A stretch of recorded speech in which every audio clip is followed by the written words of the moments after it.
श्री शिवाय नमस्तुभ्यम। दोस्तों, हर हर महादेव। देखिए दोस्तों, जैसे कि आप सबको पता ही है कि 3 जुलाई को एक बहुत ही पवित्र दिन पड़ रहा है। 3 जुलाई को गुरु पूर्णिमा का बहुत ही सुंदर दिन पड़ रहा है। देखिए दोस्तों, गुरु पूर्णिमा का हिंदू धर्म में वैसे ही बहुत ज़्यादा महत्व माना जाता है, लेकिन चूंकि ये सावन से पहले पड़ने वाली आखिरी पूर्णिमा है तो इसलिए इसका जो महत्व है, इसकी जो कृपा देने की क्षमता है, ये कई गुना बढ़ जाती है। और पूज्य गुरुजी अपनी कथा में बताते हैं कि आपको कोई भी परेशानी हो रही हो, चाहे वो विवाह संबंधी परेशानी हो रही हो, दरिद्रता आपके जीवन में बढ़ रही हो, कोई कलेश आपके जीवन में बहुत ज़्यादा बढ़ गए हो, गृह कलेश, पति पत्नी के बीच में बहुत ज़्यादा कलेश रह रहा हो, या आपकी स्वास्थ्य संबंधी कोई परेशानियाँ चल रही हो, पढ़ाई से संबंधित, देखिए ये आपकी पढ़ाई से संबंधित कोई परेशानी चल रही हो, काफ़ी समय से आप कोई एग्ज़ाम की तैयारी कर रहे हैं, उसका आपको फल नहीं मिल पा रहा है, बहुत प्रयास कर लिया आपने लेकिन उसमें सफलता आपको नहीं मिल पा रही है, कोई ऐसा व्यापार है जिसके लिए आप बहुत प्रयासरत हैं लेकिन उसमें भी आपको सफलता नहीं मिल पा रही है, कर्जा घर में बढ़ता जा रहा है, धन की काफ़ी समस्या बनी हुई है, या आपके बच्चे जो हैं वो गलत दिशा में जा रहे हैं, गलत संगत में पड़ गए हैं, पति पत्नी के बीच काफ़ी अनबन रहने लगी है, तो आपको गुरु पूर्णिमा के दिन करने वाले ये उपाय हम ज़रूर लाभ देंगे। देखिए दोस्तों, पूज्य गुरुजी की जो कथा चल रही है जो कि गुरु पूर्णिमा पर आधारित है, उसमें पूज्य गुरुजी ने बहुत ही विस्तार से गुरु पूर्णिमा के बारे में बताया है। देखिए, समाज और इसके निर्माण की प्रक्रिया में गुरु एक अभिन्न अंग हैं। हिंदू धर्म में गुरु को ब्रह्मा, विष्णु व महेश का रूप माना गया है। हर साल आषाढ़ पूर्णिमा के दिन गुरु पूर्णिमा मनाई जाती है। देखिए दोस्तों, पूज्य गुरुजी अपनी कथा में बताते हैं कि आषाढ़ पूर्णिमा के दिन को गुरु पूर्णिमा पर्व के रूप में मनाने की शुरुआत महर्षि वेद व्यास जी के 5 शिष्यों द्वारा की गई थी। हिंदू धर्म में महर्षि वेद व्यास को ब्रह्मा, विष्णु और महेश का रूप माना गया है। महर्षि वेद व्यास को बाल्यकाल से ही अध्यात्म में गहरी रुचि थी। ईश्वर के ध्यान में लीन होने के लिए वो वन में जाकर तपस्या भी करना चाहते थे, लेकिन जो उनके माता पिता थे वो इसके लिए उन्हें अनुमति नहीं दे रहे थे। तब वेद व्यास जी जिद पर अड़ गए। इसके बाद वेद व्यास जी की जो माता जी थी, उन्होंने उन्हें वन में जाने की अनुमति दे दी, लेकिन माता ने एक शर्त रखी कि वन में परिवार की याद आए तो वो तुरंत वापस लौट आए। इसके बाद पिताजी भी राजी हो गए। इस तरह माता पिता की अनुमति के बाद महर्षि वेद व्यास ईश्वर के ध्यान में लीन होने के लिए वन की ओर चले गए और उन्होंने तपस्या भी शुरू कर दी।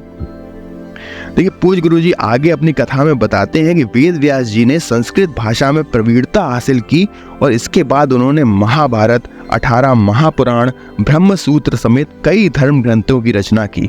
साथ ही वेदों का विस्तार भी किया। इसलिए महर्षि वेद व्यास जी को बात नारायण के नाम से भी जाना जाता है। गुरुजी आगे बताते हुए कहते हैं कि आषाढ़ माह के दिन ही महर्षि वेद व्यास जी ने अपने शिष्यों और ऋषि मुनियों को श्री भागवत पुराण का ज्ञान दिया।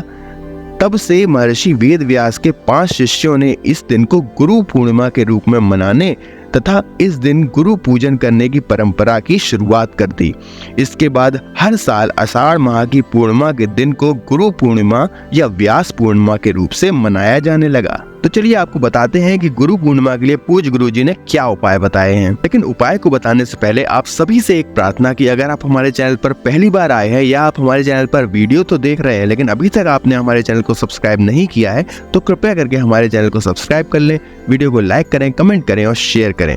चलिए शुरू करते हैं। तो इस उपाय के लिए सबसे पहले आपको ले लेना है एक सफेद फूल। देखिए, ये सफेद फूल कोई भी सफेद फूल हो सकता है, कोई स्पेसिफिक सफेद फूल नहीं है। जो भी आपके घर के आसपास या आपके घर में सफेद रंग का फूल हो, उसे आप इस उपाय के लिए ले सकते हैं। और आपको एक ले लेना है तांबे का लोटा। अब जो है, इस उपाय के लिए आपको सिर्फ तांबे का लोटा ही उपयोग में लेना है और जो जल है वो आपके घर में किचन से ही आना चाहिए।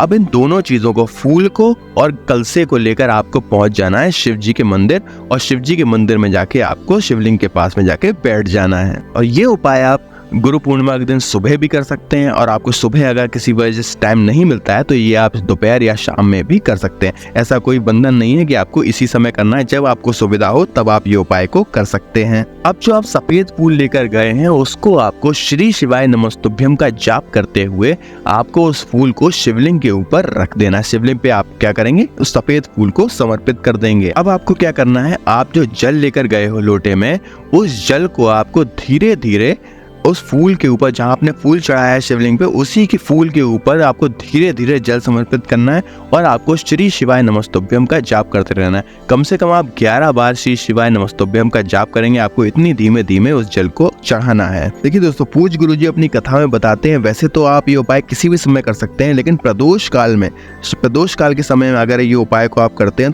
तो ये उपाय सबसे ज्यादा आपको फल देगा। अब जिनको नहीं पता कि प्रदोष काल का समय क्या होता है, तो उनके लिए मैं बता दूं कि सूर्यास्त के बाद का 45 मिनट और सूर्यास्त के पहले का 45 मिनट, ये जो कंबाइंड टाइम होता है, इसको प्रदोष काल कहते हैं। तो अगर आप ये उपाय को प्रदोष काल के समय करते हैं तो आपको सबसे ज्यादा लाभ मिलेगा। तो दोस्तों, ये तो था पूज गुरुजी द्वारा बताया गया गुरु पूर्णिमा के दिन का एक बहुत ही सुंदर सा उपाय। आप इस उपाय को जरूर करें। गुरुजी कहते हैं कि आप इस उपाय को करेंगे तो आपको जरूर लाभ प्राप्त होगा। अगर आपको ये वीडियो पसंद आई हो तो आप वीडियो को लाइक कीजिए, कमेंट्स कीजिए, शेयर कीजिए और हमारे चैनल को सब्सक्राइब कीजिए। मिलते हैं अगली वीडियो के साथ, तब तक के लिए श्री शिवाय नमस्तुभ्यम। हर हर महादेव।